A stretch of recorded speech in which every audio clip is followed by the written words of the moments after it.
Holy views, Batman. I made my first ever YouTube video that I've put any effort into, and it was a rather ambitious project, and I think the original script had like 4,000 words in it, but my final draft only had something like 1,900 something. But that was an ambitious project for somebody who had never done any kind of video editing or anything, and of course after all that I get stuck with a watermark from Filmora. But I struggled more than I should, and it shows because it took me 24 hours total, around 24 hours total. But it was worth it. Thanks to you guys, I've got 525 views now on something that I just love to do. It was fun for me to do, and I'd have been happy if no one even watched it. And I think I had like 30 some likes. So I appreciate it very much. To everyone who watched my last video, if anyone returns for this video, I appreciate you so much. And I gained 12 subscribers just from the one video. And I know that's not major league numbers, but I am happier than you believe because I enjoyed doing it, and apparently you guys enjoyed it too. Okay, so just to preface this entire video, I have played through Asylum 4 times, I've played through City twice, I've played through Origins once and got halfway through another save and then the game soft locked, and I haven't played it since. But I have 240% of Batman Arkham Knight, and I have played through it twice. Well, I played through on the original save and then on New Game Plus. But I just want to say that to preface this video, that way I don't sound like someone who's only played one of the games or a couple of the games.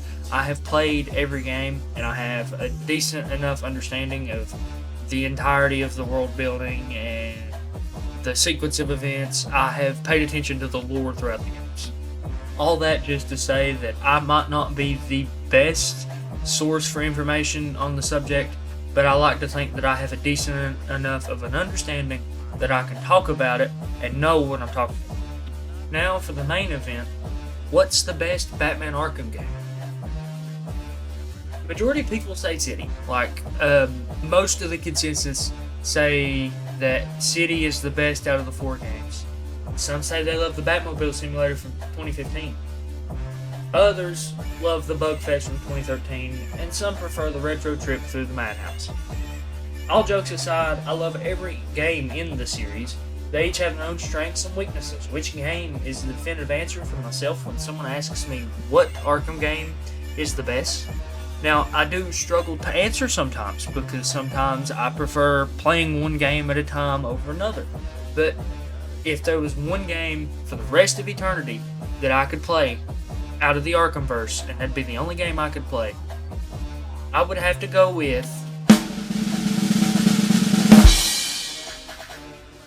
Batman Arkham Asylum. Wait, don't click off yet. I'm going to explain why. I'm going to explain why I prefer Asylum over City, or Asylum over Origins, and Asylum over Night. I'm going to explain to you, the viewer, why I believe that Asylum is the definitive game from the series.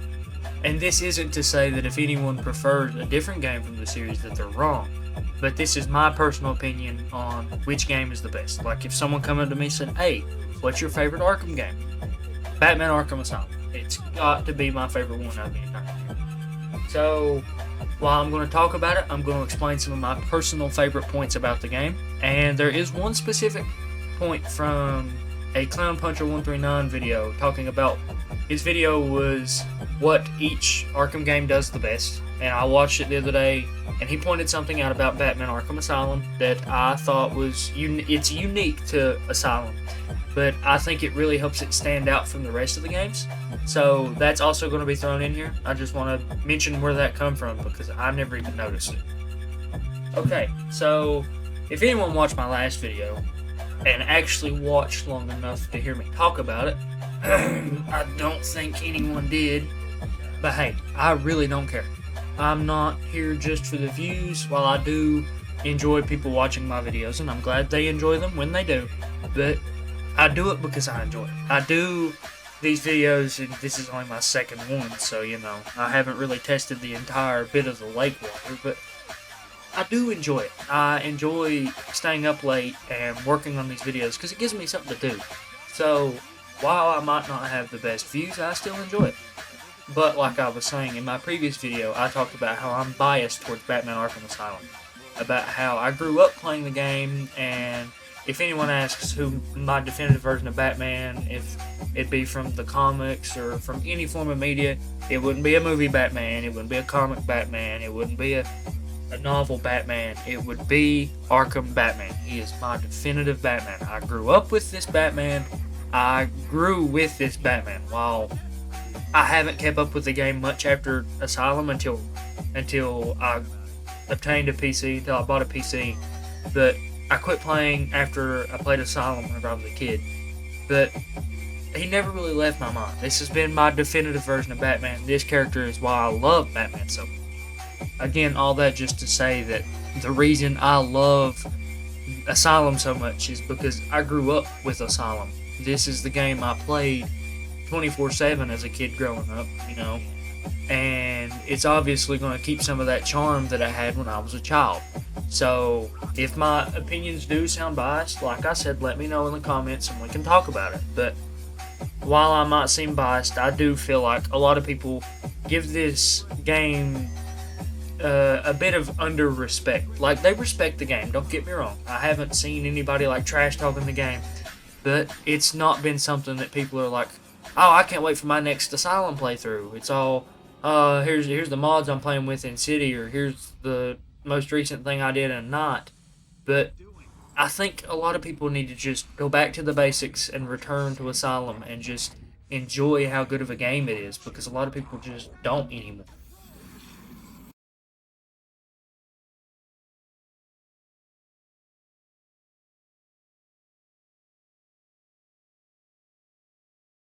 A problem that I think more modern games struggle with than people seem to realize is being able to keep a good balance of a sense of urgency and focus on the main mission. Because on one hand, you don't want people to just focus on the main mission and lose out on content, but you also don't want them to focus so much on the side missions that the main story just goes completely amiss. Like, they just completely avoid the main story. A game that I always think of when I think of copious amounts of side missions, and it's just the genre that the game comes from. I love the game, but Fallout 4. Fallout 4 is an RPG that lets you do whatever you want, but at the cost of, where's the urgency in going and finding your long-lost kidnapped son? I mean, you completely lose focus of that if you focus on any one of the side missions. They distract you from that sense of urgency, and they take that sense of urgency away from you. It seems that if a game has too much focus on side missions, that the main story takes a backseat, and that's obviously not what you want to happen. The main story is meant to be the main attraction of the game. But what you also don't want to happen is you don't want the side missions to become so irrelevant to the main story that there's no payoff and there's no reward to completing them. But that's something I've heard about City. I haven't played through City lately, and I never paid attention to the side missions myself. But from what I've heard, it's a common issue that the side missions are so disconnected from the main story that they seem to take a back seat. And then when you do complete the side missions, there's no major reward for them. They don't tie into the main story. One I like to think of in this scenario would be the one with Bane. This side mission is called Fragile Alliance, if you want to look it up for yourself and learn more about it. But you destroy the Titan Cannon. And it was supposed to be a mutual agreement between Bane and Batman that they would destroy all the Titan containers because Bane didn't want that to get out. But you return to Bane after destroying all the Titan containers, and he's like, oh, I fooled you. And then you lock him in a room after he charges at you in a cutscene. You don't even get to fight Bane. So it seems that this was so disconnected from the main story that we don't get any actual major payoff for going and destroying all the Titan canisters. Yeah, there's some intrinsic value there, but it seems like there was so much more potential than what they used.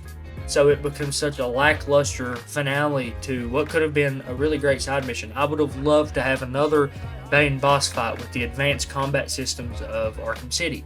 I think it would have made for such a good boss battle, but we didn't get one. And that's something that happens if games have side missions that are too disconnected from the main story. Now, this might be a controversial opinion, but I do think that they improved on this a little bit by the time that they got to Arkham Knight. You know, the Deathstroke boss fight, we're not going to talk about that. That was my favorite boss fight in Arkham Origins, and they ruined it. But I'm not here to complain about that game. I love the game. But the way I see it is that they did improve a little bit on the side missions before not. Like, they become more, they tied in with the main story. They would be talked about more frequently, and they wouldn't be as much, like it would tie into the main story. You literally had to complete every side mission to unlock the true main ending of the game. But all that just to say that I think they did improve on it by not, but I myself prefer a more story-driven and story-based game. I love to be focused on the story at all times, because if I get distracted, I tend to not pay as much attention to the story as I would if it was just continual beats of the story. There's nothing to take away from the story, and there's also nothing to add to it. There's no unnecessary thickening of the plot. It's as much focused as it needs to be in Batman Arkham Asylum. To me, the lack of side missions in Batman Arkham Asylum helps prove what the directors of the game were going for. They wanted Batman to feel like he was in a pressure cooker and only Joker could turn up the heat as he pleased. So I think it really goes to show that he was under such high pressure that the only thing he could focus on was stopping Joker. Yeah, he might pick up a Riddler trophy here and there, but I think the Riddler trophies help more than people realize to characterize the Riddler. He is a narcissistic, egotistical nerd who placed a little bit of trophies here and there because he's got a superiority complex to the Dark Knight. And I know that in later games, there's still Riddler trophies. I mean, they're in every Batman game, and they're going to be in the new Batman Arkham game that's coming out soon. I think it's Batman Arkham Shadow, if I'm not mistaken. I haven't kept up with it after I heard it's going to be MetaQuest exclusive. But I think the Riddler trophies in this game specifically do a whole lot more to help characterize the Riddler and to help add to the game. They thicken the game up, but not too much to where it's, hey, I have to go out of my way to get all these Riddler trophies. And it's obviously not like Knot, where you have to grab every Riddler trophy to get the actual ending of the game. So I think it does help what little bit they are in this game. And I know there's a lot. I'm not littling how many there are in this game. But I think it helps thicken the plot without being... Not even the plot. It helps stick in the gameplay without being so overboard that it becomes unbearable. Like, I myself haven't 100% of Batman Arkham Knight, but I still find myself sometimes just mindlessly running along collecting Riddler trophies, because in these scenarios that Riddler sets up in Asylum, they're not as mind-bending as they would be in later games. Like, with the riddles that you have to scan with detective mode, yeah, there is some that you have to actually think about and you have to apply what you know about the world, but like I said, it helps build the game without going overboard. Those little riddles that you have to complete help build up the game and help build up this world that they were trying to make in Batman Arkham Asylum. They were starting from scratch, and I think every little riddle helps show how much they know about Batman, how they're going to continue to expand on this world, and it really just helped. And another great thing about these Riddler trophies is they're never really thrown in your face. You never have to go out of your way to get these Riddler trophies, but if you want to, they're easy to grab. Like I said, it's just mindlessly running around and grabbing. While there is a little bit of challenge sprinkled in here and there is some that you might need to look up a tutorial for or find the nearest Riddler map to try to figure out where it is. But the majority of them, they're easy to find, and they're not as mind-bending, and you don't have to struggle as much as people say you do. And with that, I would like to move on to my next point.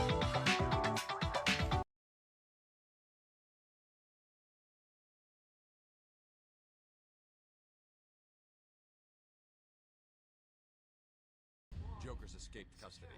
He's running free in Arkham. It was said by a dev on the game, maybe Septon Hill, I'm not 100% sure. I've heard it somewhere, but as of right now, I can't track it down and figure out where I've heard it from.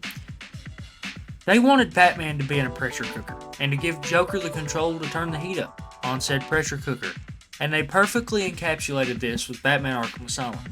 You constantly feel like Batman's trapped. That's because he is.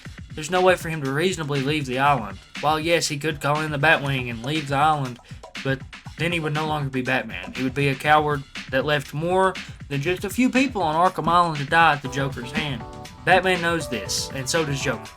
So Joker toys with Batman, constantly speaking over the intercom to remind him that he's in control. Not to mention that creepy jingle that gives me chills to this day. To me, this jingle perfectly encapsulates what I feel like I would hear if I was at a decrepit old asylum. It just seems like something that they would play, you know, because there's always that jingle in a public place where there's that announcement. But eventually throughout the game, that jingle will start to twist and it'll start to sound more and more decrepit, start to sound more and more horrible, until finally you couldn't even recognize it as the same jingle. Like that, the original jingle is so burned into my memory that I could remember it for 30 years. I could be in my nursing home. If I ever end up in a nursing home, I could be in the nursing home and somebody would play that jingle and I would come running or rolling, depending on what kind of state I'm in. But that's going to be something that's always burned into my memory, and that again just goes to show how well they built this world, how well this world is put together. While this world might be small, it's not as big as the worlds of City or Night or Origins. It just goes to show that they could put more meticulous little details into every little nook and cranny, and they could do whatever they wanted to help build this world, and they did. They perfectly built this world, and a lot of people don't see that. A lot of people see, oh, it's a smaller game, there's less stuff to do. I don't want to play that one. But to me, it being such a small world shows that it was something that they put so much meticulous care into, and something that they cared so much about, because it was. It was something that, you know, if this game didn't do good, there wouldn't have been any other Arkham game. And they put every little attention to detail. There's hidden rooms that players didn't know about until, like, I think it was 5 years after the game released. And then the creators of the game were like, hey, everybody, there's been a secret room that nobody's discovered yet, and this game's been out for years. There's still secrets in Arkham that nobody knew about 5 years after the game came out. And it just goes to show that this world is so perfectly built that it could hold secrets from players who picked apart every little detail. But back on subject with the jingle. That jingle shows when Joker's about to come over the intercom and when he's about to talk to Batman. Joker will constantly talk about things that Batman's doing, showing that he's watching. Showing that Joker is watching and that you can't avoid his gaze. But the atmosphere is not only caused by the Joker, the gothic architecture, the cobwebs, the dusty, disgusting vents, the dark, stormy exterior, the crocodile-infested sewers. There's something about these that when combined in this masterpiece of a game, it causes them to become the most perfect, almost living atmosphere. There's several times throughout gameplay that the atmosphere starts to come alive. When Ivy's plants take over the island, when the island goes from under control of the guards to the prisoners being in control. The island seems so alive that it becomes its own character that is still controlled by the Joker, but seems to act out and lash out in its own way.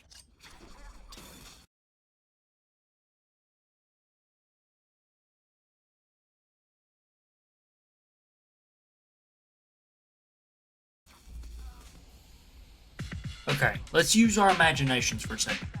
Imagine this. You're put in front of Gordon Ramsay and told to make a dish that had never been made before. Something that the master chef himself had never even tried, had never even thought of. Could you do it? Rocksteady definitely could. When no one else could make a Batman game that could satisfy the masses, Rocksteady was there. Rocksteady is who built this character up from the ground and led to several superhero games to come. As a person, I love to know the story behind my favorite games and forms of media. And it goes to show that Rocksteady were master artists that were ahead of their time when they made this game. And that even though there was no way to know what they were doing, they did it anyway. And they pioneered games to come in the future. I am a firm believer in the fact that if it wasn't for Batman Arkham Asylum and the perfect mixture that this game has to make it such a good game, we never would have had any other great superhero games like Insomniac Spider-Man or any decent superhero games, any decent comic games or anything like that. There are so many little secrets to the development of this game that it just really adds to my love for the series and the game. So knowing the story behind this game alone has helped to increase my love for the rest of the series, because it just shows how important that this game was to the fundamentals of superhero games to come in the future.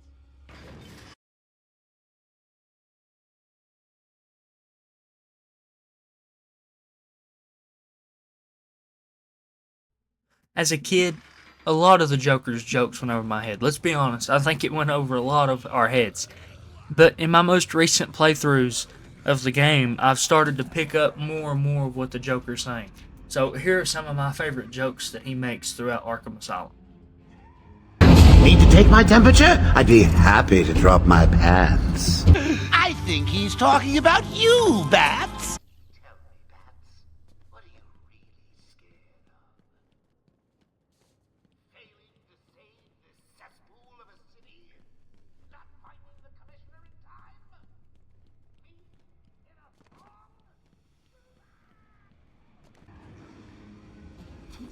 This is obviously kind of an honorable mention because Joker's jokes remain throughout every game in the series.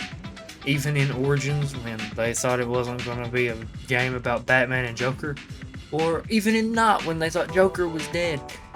Joker's jokes have always been there. So, like I said, this obviously isn't the only game with Joker cracking jokes in it. He doesn't go like dark and brooding in the next game or anything. But it's something I want to mention because you get more exposure to his jokes here. You get more screen time or audio time with Joker. You get more Mark Hamill in the voice sessions. So I really enjoy his jokes, and he sees everything Batman does in this game. So he obviously talks more about it and talks to Batman directly more and more. He'll even talk to other people in the game, talking to Harley over the intercom, talking to his goons over the intercom. So it definitely isn't the only game, and it's not like the only thing he does, but I do enjoy his jokes throughout the series, and they used to go over my head, and I think that kind of honestly helps me to appreciate his jokes even more.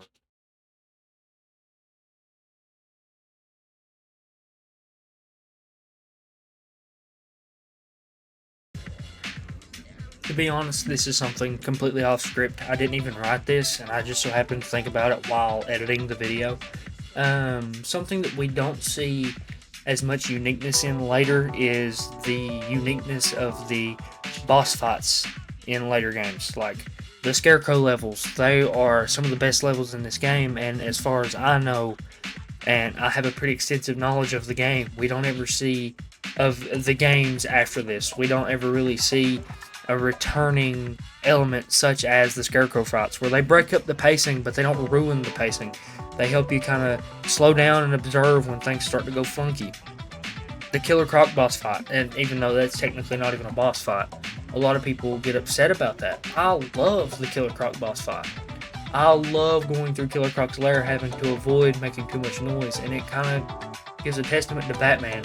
When he's out of his element and he becomes prey, he still adapts and overcomes. He learns to be quiet. He learns to stealthily move through the level without alerting Killer Croc, because if he alerts Killer Croc and he doesn't run away in time, he's dead, you know. And Batman obviously wants to avoid dying. He doesn't want to end up like Thomas and Martha. But if you want to hear me ramble more about Scarecrow and his levels, then go watch my previous video that I made. It was a complete dive into who and what Scarecrow is and what he reveals to us about Batman in Batman Arkham Asylum. I think, like, I'm going to cover that in the other video. I already have covered that in the other video. But I think he really shows what kind of character Batman is. He really shows what kind of character he is. And with the later developments we get of Scarecrow in Arkham Knight, it shows how he progresses to be what he is in Arkham Knight. It shows his character building. So, like I said, talked about it more there. I just wanted to cover on the level design, because we don't really see a level design similar to some of the levels in this game moving forward. Another one I want to mention is Poison Ivy's boss fight. I didn't get the hang of that boss fight until I played it for a long time. So I think that boss fight is really unique in the game, and a lot of people don't seem to like that boss fight as much, but I myself enjoy it. I enjoy most of the boss fights in this game. What I do enjoy about this game is how unique it is, like I said, but what I wish we had got more of would have been, or what we got something different of, my biggest gripe with the boss fights in this game has to be the Joker boss fight, and I know everybody talks about that, and everybody puts the game down for that. I don't hate that boss fight as much as people say they do, but I do wish that we had got something different, something more unique, instead of just pulling him down to where his long bony fingers get caught in the ground and you beat him up. And I wish we could have been, maybe it could have been a quick time event instead of him punching him in a cutscene with the explosive gel in his hand. I wish we'd have got something different, but I don't hate it. It's not something that, oh, I don't like the game, or I like the game any less because it's not a different boss fight. But I honestly think it helps add to the charm of the game by showing this is what we're capable of. We will continue to improve on this in later games. It adds charm to this game as well as other games coming in the future. So I do think that it was a really good addition.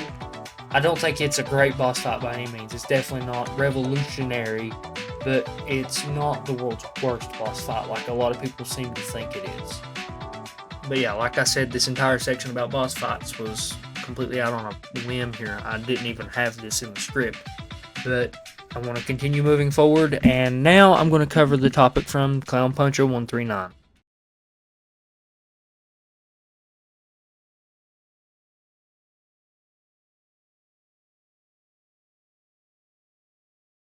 Okay, so the topic from the Clown Puncher 139 that I want to mention is the dedicated hard mode in the Arkham Asylum game. Instead of New Game Plus, like every game in the franchise from here on out would do, this game got a specific set-aside hard mode. It was like New Game Plus in the fact that you had to complete a full playthrough of the game to unlock it. You didn't have to 100% the game, you just had to complete the story mode. But you would go to a new save file, so it wouldn't be a New Game Plus style. You'd go to a new save file, and then you would select hard mode. The reason I think that hard mode is a better addition to the game instead of a New Game Plus choice is because of the added challenge and replayability to it. Instead of having every upgrade from your previous playthrough, you're thrusted into Arkham Asylum as if it were a regular playthrough but with an added challenge.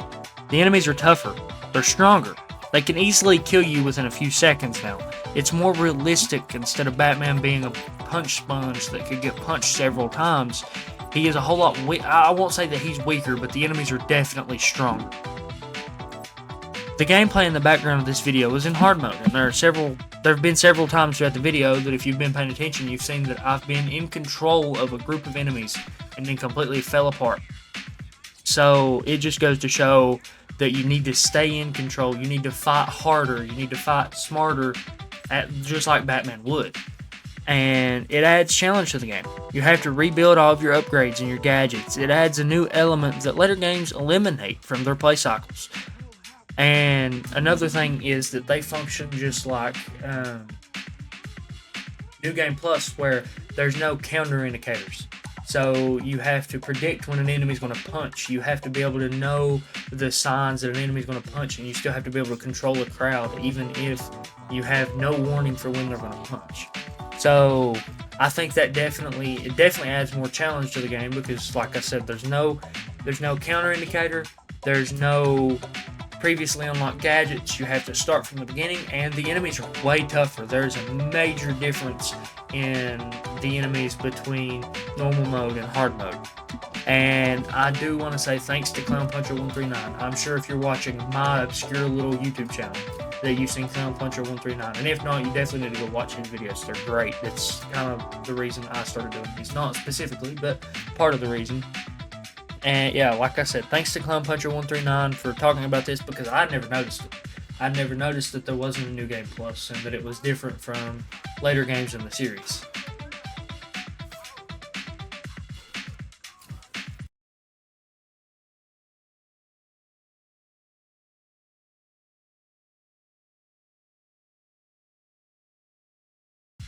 this is another off-topic tangent, or not off-topic, but off-script tangent that I want to go on. Something that I think that this game does better than some games that come after it is the character design. The character design in this game sticks so perfect with the comic book origins of this game. This game isn't a movie-based game like previous Batman games have been up to this point. This is its own thing. It has its own inspirations, but it's not based off of any certain thing. There is elements pulled from every version of the character, of every version of the characters that come before it. So, like, you've got Mark Hamill Joker, best Joker of all time, in my personal opinion. You've got Kevin Conroy Batman, one of, if not the best Batman of all time, in my personal opinion. You've got Poison Ivy and Harley Quinn. Their hair was designed to look plasticky. It looks like it sticks off the side of their heads because it's true to comics. It looks more like a comic book instead of like a real life simulation like Arkham Knight does. Arkham Knight is beautiful, but there's nothing like the charm in the design of the characters in this game. Joker, I mean, that's when someone says the word Joker, I think of this version of Joker. The white face, the lipstick, the everything. His green hair, his suit. I love the suit design for him in this game. It's such a good fit for the character. And I have seen some other versions of Joker that I'm not a fan of just because of the design. But this version of the character is perfect. This version of Batman is perfect. He is showed to have light armor. His armor isn't heavy, but it's what Batman would wear. To grapple to gargoyles and to climb through the vents, to crawl through the vents, it's what he would use. It's what I see my ideal version of Batman using. It's not too heavy, but it's not sacrificing his protection. It's not something that, you know, if you sneak up on him and you get the drop on him, yeah, you might be able to surprise him, but he's gonna be able to withstand at least a couple punches and then turn around and start beating the snot out of you because the character design makes him so able and so capable that he can just jump between enemies. He can dance between them, and that is partly in because of his suit. I mean, the way his suit is designed is to show that he's flexible. He can do what normal people can't. He can dance around enemies while wearing this armor that was designed specifically for these scenarios. Harley Quinn's design, you know, a lot of people talk about Harley Quinn's design in a non-favorable way, but I think it would be something Harley Quinn would wear in this kind of scenario. They're hosting a takeover of Arkham Asylum, the place that she used to work. She's gonna have a doctor's outfit, and yeah, she's overly sexualized, I'll say, definitely 100%. I do love her character design because to me it's something that I could see the character of Harley Quinn wearing if they were to take over the island. And Poison Ivy's design, I like how she's got the green skin and, you know, she's also overly sexualized as well, but it doesn't take away from the design of their character. While it's not the most flattering design that they could have come up with, I do love the designs of these characters. It's partly, I've heard someone say this before, it's partly due to Rocksteady's immaturity.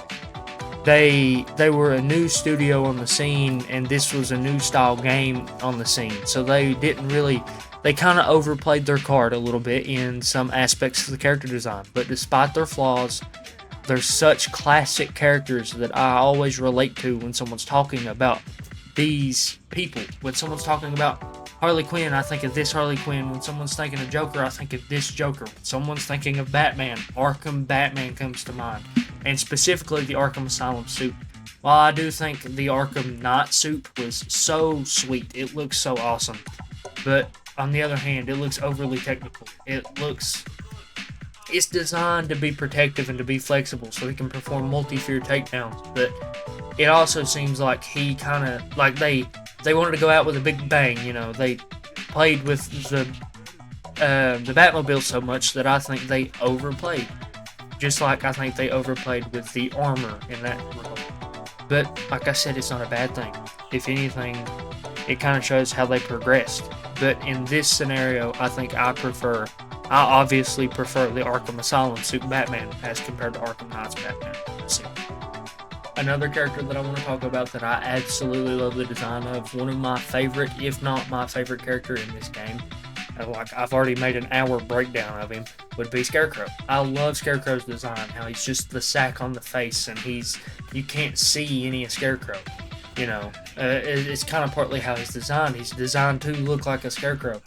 But then you see him later in Night, and you see how he's progressed, but obviously, the cartoonish look that he had in this game wouldn't have fit the story of Night, but I do love this design, and his other design is obviously meant to be creepy and meant to scare the heebie-jeebies out of you, and it definitely did me the first time I played through Arkham Knight as a younger kid. I wasn't as young as I was when I played Asylum, obviously, because it came out in 2015 as compared to 2009, but it definitely creeped me out, no matter how old I was. I can't remember exactly. But another character I love the design of and has become my favorite character in this game just because of his design, Killer Croc. I love Killer Croc's design. I don't know what it is, but I love his design. I love how brooding he is over Batman. He stands over top of Batman, and he's so imposing, yet he's so easy to take care of, and that's also a downfall. But his design is my favorite character in the game. So I did want to mention Killer Croc and Scarecrow. And Titan Joker. Titan Joker leaves a little bit to be desired just because of his design. And it did play into his boss fight. I have seen some concept art of what he might have looked like. He would have been this lanky design, which I'll put it up on screen. But I think that design right there might have actually been better than the one we got. But again, it shows that Rocksteady didn't want to overplay their hand too much because this was a game meant to pioneer. So they didn't want to overstep their boundaries and end up stretching themselves too thin on the design. So I think they made the right choice and played it safe on a lot of these character designs. Real quick, I promise this will be short and sweet. There's just two more characters I want to talk about their design. First up is Zsasz. I love Zsasz's design. I never heard about Victor Zsasz until playing this game again, and I think his design in this game is just so perfect for someone of his backstory and his motif. His whole shtick is that he goes around killing people, and he marks his body with the tally marks, and he poses the dead bodies, and he's such a twisted character. But his design is done so perfectly here because it shows he's got his shackles on still. He's still in his shackles, but he's going around murdering people still. But he's got all the tally marks all around his body, and they made him shirtless in the game, and I think it was mainly just so you could see all the tally marks all around his body to show how many kills this guy really has, how many people that this guy has hurt. And another character that I really love, and I think their voice is perfect, is Bane. I have been a humongous fan of Bane ever since seeing this, and I played through Arkham Origins and it made me even more of a fan. But I love his design because in the Nightfall, I have the Nightfall hardcover of the novel, and when reading through it, I pretty much imagined Bane from Arkham Asylum without even realizing it as being the description of Bane. He was this humongous, malformed man because they had messed with him. They put ballistic plates underneath his skin. They made him so malformed and misshapen. And something I want to talk about is whenever we first see Bane, he is this tiny little frail. He's not frail, but he's definitely not in any bodybuilder competitions anytime soon. But when we first see Bane, he's tied up and he's small. But then, all of a sudden, he's given Titan, and he gets to be so much larger than Batman. He gets to be so huge as compared to his normal self. He gets to be Bane. He gets to be what I imagine when I imagine a roid-raged lunatic breaking out and going after the innocent people of Gotham, or going after Batman specifically. And his design in this game kind of showed that he wasn't the smartest. And I think it really helped Origins as to show that this overuse of Titan has caused him to go super small brain, and now he's unable to remember who Batman is, even though he figured it out himself. He figured out who Batman was. But We get to see the shift from I'm this tactical genius just like Batman to I punch Batman because punch hurt Batman. It's just a change that was mainly due to Arkham Origins, but we get the foundation here for Bane's design in this game. So I think it really goes to show that it was such a good design that it was a character that they wanted to expand upon, even if it was like a prequel. They still wanted to expand upon this character, and I really do love his design. I think he's got such a great design. So just wanted to talk about Zsasz and Bane real quick because I forgot to mention them. They have such good designs. I lied because I got one more thing I want to talk about. The last thing I want to talk about is the character designs in the bios of the characters, where you get to see all the comic style characters and everything, and I think it just really goes to show the inspiration they had for these characters and their designs, and it really goes to show how you got what you got from what they started with. So that's another thing I wanted to talk about, and now we'll be moving on to a downfall that I hear about the game very commonly.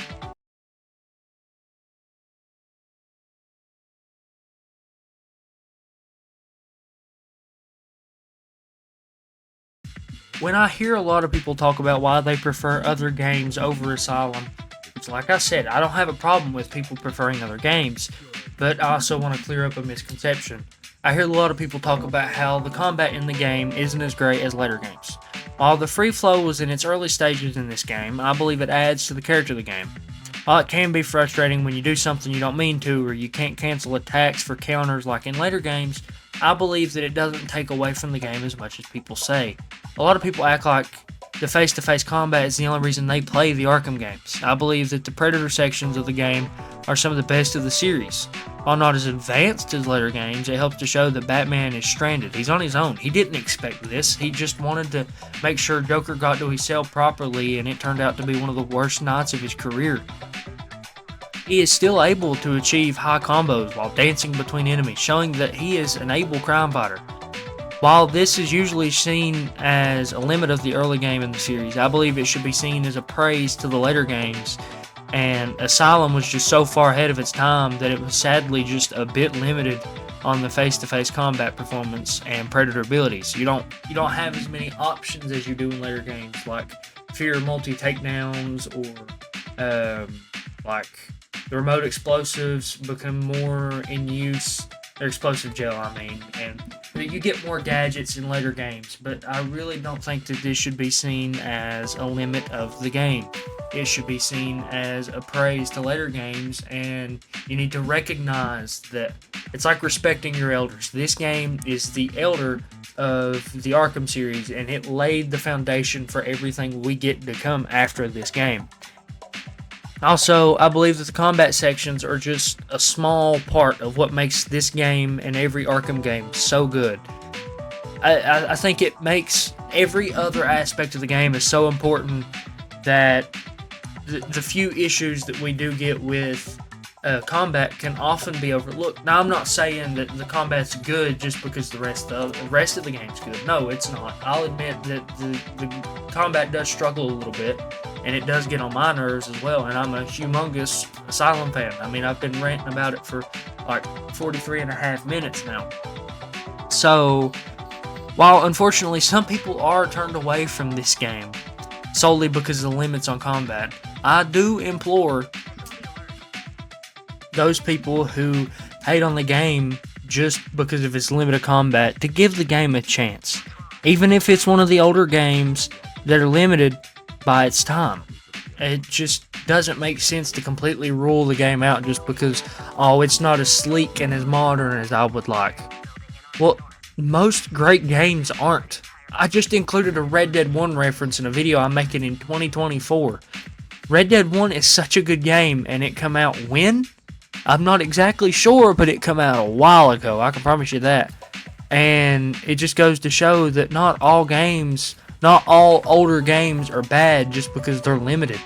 Red Dead 1 is significantly worse graphically than Red Dead 2, yet some people prefer Red Dead 1.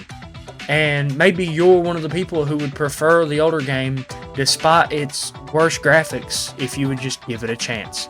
So if you're that person who's been on the fence about trying Batman Arkham Asylum just because it's older and it's limited, please, by all means, try the game.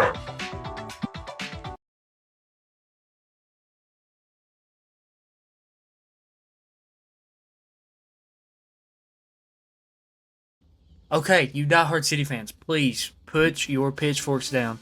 Like I said, I'm a bit biased on my choice from the franchise. I grew up playing Arkham Asylum, so it's nostalgic every time I run down a dilapidated corridor of the asylum. I could see how someone prefers the more well-rounded controls of later entries in the series.